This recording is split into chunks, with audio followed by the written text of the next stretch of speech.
When have you said, that's not my name? I have a girl's name, even though both men and women have been named Shannon throughout history. In recent years, it's been used more for girls than boys.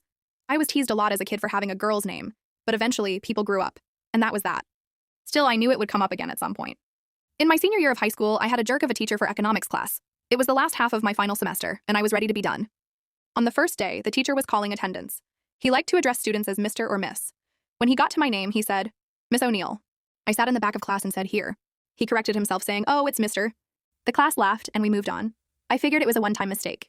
The next day, he called my name again. Miss O'Neill. I rolled my eyes, raised my hand, and said, here. Nobody laughed this time. The first time was a mistake, but now it was on purpose, and everyone knew it. Day 3, again.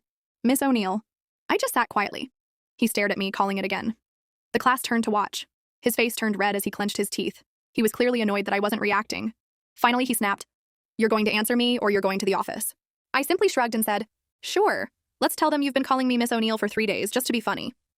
He looked down, sighed, and finally said, Mr. O'Neill. I smiled and answered, here.